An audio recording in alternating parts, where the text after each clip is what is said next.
sampai 16 berbicara tentang perkawinan. Di sini Yesus menyatakan dengan tegas hukum dari perkawinan sebagaimana yang dinyatakan oleh kaum Farisi tentang apakah perceraian diperbolehkan sesuai hukum Musa. Yesus dengan jelas mengingatkan bahwa meskipun Musa mengizinkan perceraian itu karena ketegaran hati manusia, sejak awal Allah menghendaki perkawinan sebagai kesatuan yang tak terceraikan. Yesus kemudian mengutip kitab Kejadian yang menyatakan bahwa laki-laki dan perempuan akan menjadi satu daging dalam perkawinan, dan apa yang dipersatukan Allah tidak boleh diceraikan oleh manusia. Injil ini memperlihatkan dua tema utama, yakni kesucian perkawinan dan pentingnya anak-anak dalam kerajaan Allah.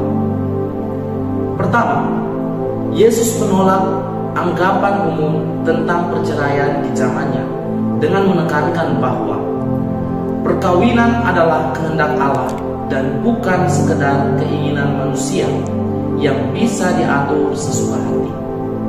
Yesus membawa orang-orang kembali kepada kehendak Allah saat menciptakan manusia. Dia menegaskan bahwa perkawinan adalah ikatan yang sakral, mengingatkan bahwa perceraian adalah akibat dari ketegaran hati manusia, bukan kehendak Allah. Bisa kita lihat dalam Injil Markus bab 10 ayat 5 sampai 9. Yang kedua, Yesus berbicara tentang anak-anak dan dia mengajarkan mereka bahwa mereka mewakili model iman yang murni dan tulus.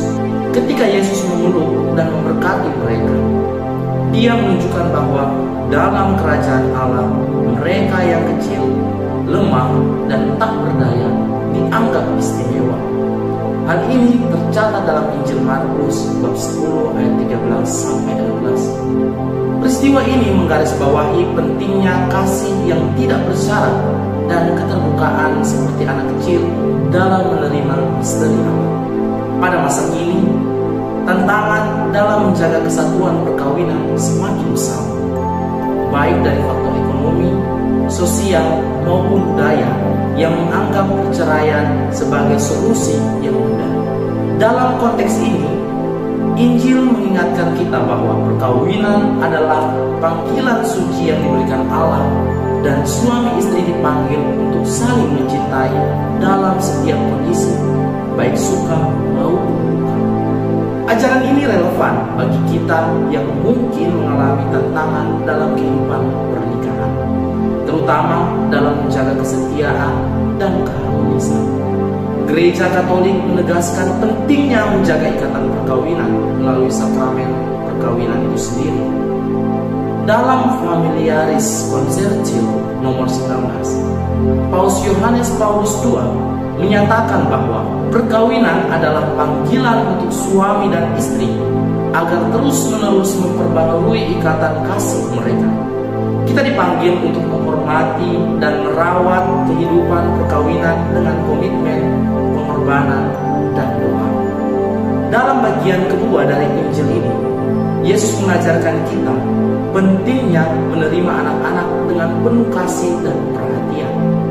Di zaman modern, tekanan kehidupan seringkali membuat kita mengabaikan hubungan keluarga dan perhatian terhadap anak.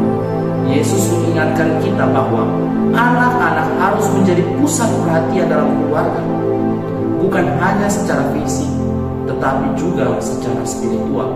Dalam Amoris Laetitia nomor 172 sampai 173, Paus Fransiskus juga menekankan bahwa keluarga adalah tempat utama di mana anak-anak harus merasakan kasih Allah dan belajar nilai-nilai iman.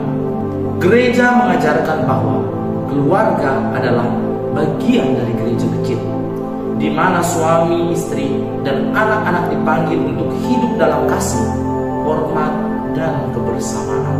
Para saudara terkasih, Injil Markus bab 10 ayat 2 sampai 16 mengingatkan lagi kepada kita tentang kesucian perkawinan dan nilai anak-anak di mata Allah.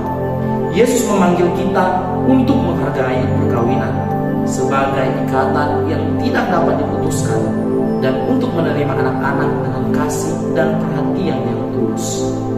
Dalam dunia yang penuh tantangan ini, manusia perlu kembali kepada rencana awal Allah untuk menghayati hidup perkawinan dan berkeluarga, yakni hidup dalam kasih, kesetiaan, dan kesatuan, serta membawa kasih Allah ke tengah-tengah keluarga.